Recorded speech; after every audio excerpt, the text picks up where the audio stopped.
আমির Hamza jail থেকে বের হওয়ার পর থেকে প্রায় অসুস্থ দেখা যায়। এর পেছনে কোনো ষড়যন্ত্র আছে কি? দেখেন,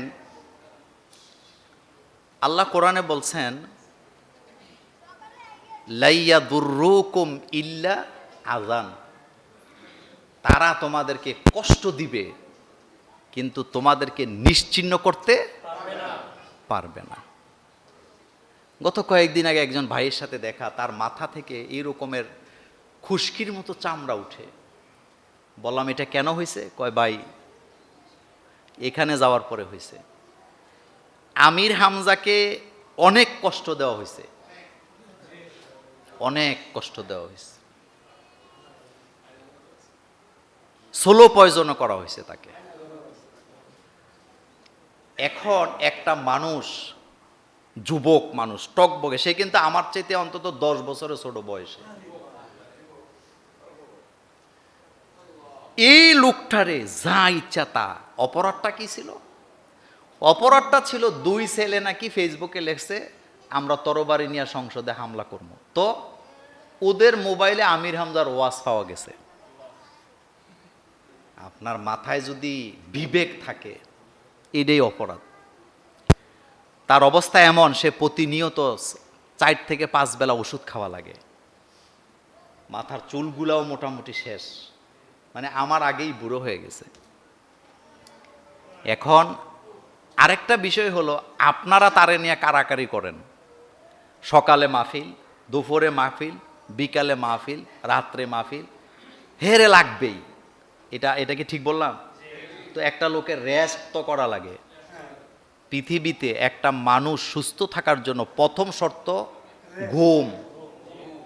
ওয়াজআলনা নাওমাকুম সুবাতা, ঘুম। আপনি ডাক্তারের কাছে যে কোনো রোগ নিয়ে যাবেন, আগে জিজ্ঞেস ঘুম হয় কেমন। ঘুম তো লাগবে তার। এই জন্য প্রথম অবস্থা আপনাদেরকে পরামর্শ দেই, মাহফিল আমির হামজারে দিয়েই করতে হবে, এই থিওরি থেকে আগে এটা বাদ দেন। আপনি কি তাকে মেরে ফেলবেন?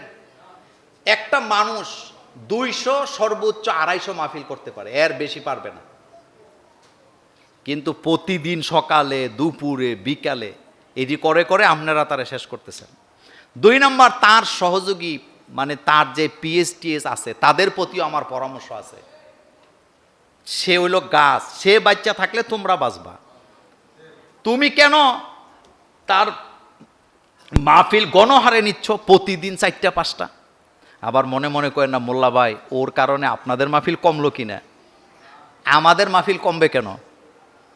আমার মাহফিলে ডায়েরি ফিল আপ হয়েছে গত 6 মাস আগে। কয় মাস?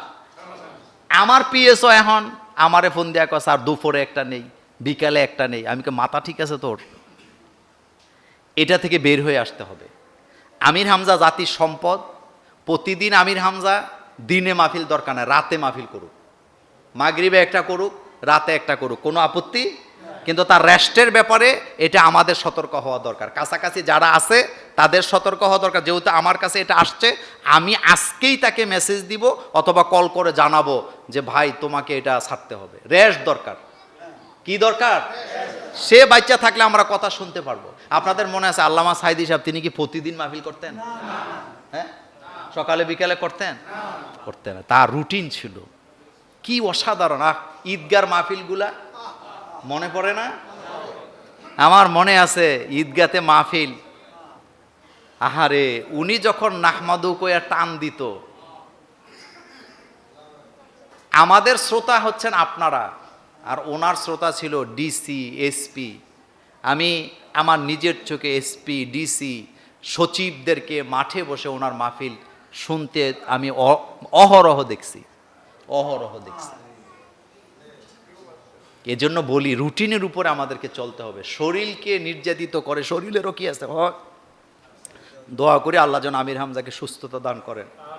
তার খেদমত কোরআনের ময়দানে আল্লাহ যেন আরো অনেক লম্বা করে দেন। আল্লাহ যেন এই জাতির রাহবার হিসাবে তাকে কবুল করেন। আল্লাহ তুমি তাকে সুস্থতা দান করো।